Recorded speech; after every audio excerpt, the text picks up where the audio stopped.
Okay, awesome. So once again, thank you very much for the introduction. My name is Martin. I'm a senior research engineer at QuantStamp.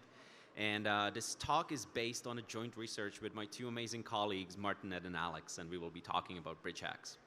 So the very first slide doesn't require too much comments. Throughout 2021 and 2022, bridge hacks costed us $1.75 billion. So if you thought that the flash loan exploits of DeFi were bad, this is, I guess, the definition of pure evil.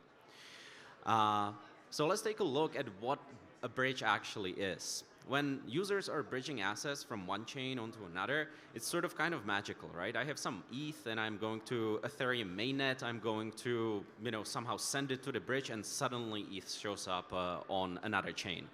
But that's actually not true. There is no such thing as ETH magically showing up on another chain, because ETH is the mainnet asset, right? So it cannot just make it over. So what really happens is that when I'm bridging assets, I am locking them on Ethereum mainnet in a smart contract that is called the Custodian, or I will be referring to as the Custodian. And then there is some off-chain component. It's an active agent that is watching what ETH was locked in the Custodian. And then it's talking to another smart contract on a different chain, the target chain, which I will be calling the debt issuer. And this debt issuer is going to issue to me some tokens that are representing the debt that the Custodian has towards me. When I want to bridge my assets back, I go to the debt issuer, I burn the debt tokens. Again, the Communicator component is watching it, and it will instruct the Custodian to release my original assets back to me on the mainnet. Okay? So this is how bridges work. If you think about the system, in general, we are actually talking about two main components here, right? We have a pair of smart contracts. It's the asset custodian on one chain and the debt issuer on the other chain. And then the communicator is nothing else but actually an oracle, right? Because it's watching the state of the world somewhere, and that it's talking to some chain, telling it, hey, this person, did something in the world. So this is how we will be thinking about it. All these components can be attacked, as I will show you. I'm going to give you examples of bridge hacks that happened throughout 2021. I will be giving you an example of an attack on the debt issuer, on the custodian, on the communicator. Then I will be talking a little bit about a different type of attack that also involves a bridge, but it will actually be an attack on the token interface. And then if I have time, I will play a prophet, and I will show you an attack that didn't happen yet, but in my opinion, it's just a matter of time before it does. So let's hop into it. First, we will talk about the debt issuer. So the debt issuer is that smart contract that sits on that other chain, right? And it's issuing the debt tokens that I can later redeem for the original assets. So if I am an attacker, my main goal would be to convince this debt issuer that it should issue to me debt tokens quite arbitrarily. And one possible route how I can do that would be to convince the debt issuer to bypass the signature verification from the communicator. Because when the communicator instructs the debt issuer that it should issue to me those debt tokens, that instruction is nothing else but a smart contract method call, right? And in this particular hack that I am referencing, this smart contract method call would be accepting some data, that's who locked their assets on the main chain and how much they locked in, which means how much they should be receiving on this other chain. And what was also present there in that particular hack that I'm referencing was a reference to another smart contract that this debt issuer could use to confirm the authenticity of this instruction, meaning that this instruction was actually signed by the communicator. So somewhere there in the system, we had this component, this signature verification contract. The debt issuer would say, hey, I just received this message. Is it really true? Was it issued by the valid communicator? And this smart contract would say, yes, it was correctly signed or not. So what the attacker did to exploit such a situation was that they first deployed a fake signature verification contract, which was very simple. It would just say, everything is valid, man. We are good. And then the attacker sent a transaction to the debt issuer referencing this fake signature verification contract and the data saying, hey, I should be issued so many and so many debt tokens.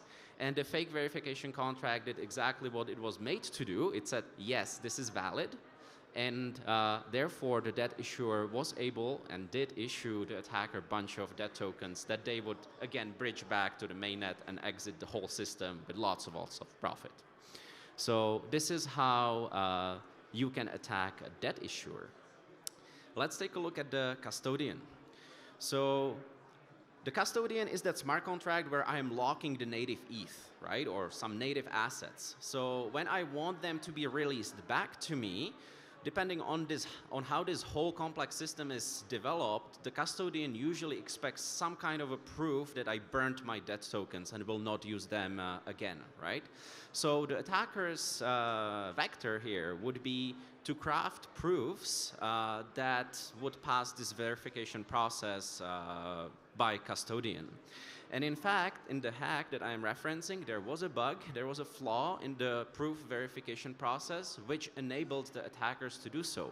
The proof verification process was simply ignoring certain parts of the proof, which allowed the attacker to modify certain bytes in that byte string and produce more and more and more proofs that were valid for releasing assets by the custodian. So if we take a look at the schematic, we have the attacker. The attacker started by depositing assets into the custodian, which led to the attacker being issued some debt tokens on the alternate chain. Then they would take those debt tokens and they would burn them, which led to the debt issuer providing a valid proof that they burned some debt tokens, right? And so then the attacker took those proofs and submitted them to custodian. That was all honest, but then they took that one proof and started modifying those bytes that were being ignored during the verification process, producing different proofs that were still passing their verification, sending them to the custodian and exiting with more and more money that actually didn't belong to them.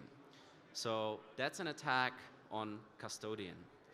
Now I want to talk about attacks on the communicator. So that's that like off-chain component that has some privileges to instruct the debt issuer to issue debt tokens and to instruct the custodian to release assets back to users, right? So what we want to do in here is to fool the communicator to actually send messages and instructions to these two other elements based on some data that are not true. So in fact, we are polluting the data source of the oracle, right? Because this is an oracle. And what happened in this very particular attack that I'm going to reference, I actually really like it because it's very clever. We had a communicator that was watching the custodian, right?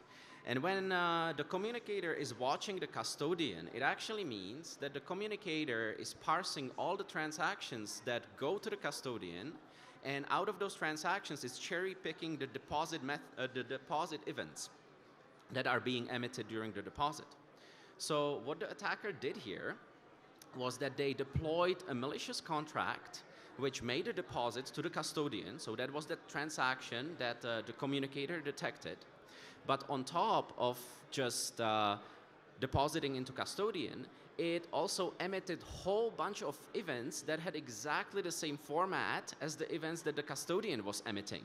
So same name, same parameters, I deposited ETH without actually depositing it at all. So then the communicator detected this transaction, it parsed out all those deposit events from the transaction, but only one of them was honest. The rest were fake events, and it would just issue a whole bunch of tokens based on those fake events. So this was our attack on the communicator. So all the attacks that I have just now referenced, they were just an example of a few. Throughout the course of the past year, we had many, many, many more. The one thing that they had in common was that the damaged party there was the bridge, right? It was the assets that were locked in the custodian that eventually ended up with the attacker. What I'm going to talk about now is an attack where the damaged individuals are actually the users of bridges. So if you are on crypto Twitter, every once in a while you can see this message, hey, if you have approved ERC20 tokens to this particular bridge, you should go ahead and immediately revoke your approvals, right? And all these messages, they insinuate that there's something wrong, that that bridge can like take away your money, right? But they never tell you what is wrong and why that actually is and how it can even happen. So now I'm going to explain to you how this can actually happen. So imagine that you are a user and you want to use a bridge with your ERC20 tokens. For example, you want to transfer DAI from one network onto another network, right? So what needs to happen for this transfer to work? You first have to go to the bridge, or to the token actually, and approve the bridge so that it's capable of calling the method transfer from and withdraw tokens from your account. And because gas is expensive, most of front ends these days will ask you to provide an infinite approval for the bridge to be able to withdraw tokens, right? And then you go again and issue another transaction which will actually instruct the bridge to withdraw those tokens, and it will do that. It will log them in Custodian and issue them on a different account. But bridges, they're actually very complex components. They cannot only just bridge assets. That would be, a little bit too simple. What they can do is much more. For example, they can perform some cross-chain smart contract calls and, various other things, right? And there are various ways of implementing these additional features. And one of ways is providing the bridge smart contract with kind of a generic method. Here I have called it execute, that just accepts some byte string, some call data byte string. And what the bridge smart contract will do with this byte string, it will parse out what it should be doing. So what smart contract it should be calling, what method in that smart contract it should be calling, and what parameters it should pass into this method call. So what an attacker can do, they can actually instruct the bridge to talk to your token smart contract, so that would be the DAI smart contract, to call method transfer from with your wallet's address, the bridge as the destination, right? And with the amount of tokens that it should withdraw. So the bridge will do that because it has infinite approval from you to use your tokens. It will just be able to withdraw as many tokens as you own. It will log them in itself. Then it will see, oh yeah, the attacker was actually able to make a valid deposit. I have the tokens, right? They are here. So it will talk to the other chain and it will issue you the DEP tokens on the other chain. You are out of tokens. The attacker has the tokens on the other chain. They can bridge them back. They're gone. So you can prevent that from happening to you by revoking approvals. Therefore, you see on Twitter those messages that you should be revoking approvals.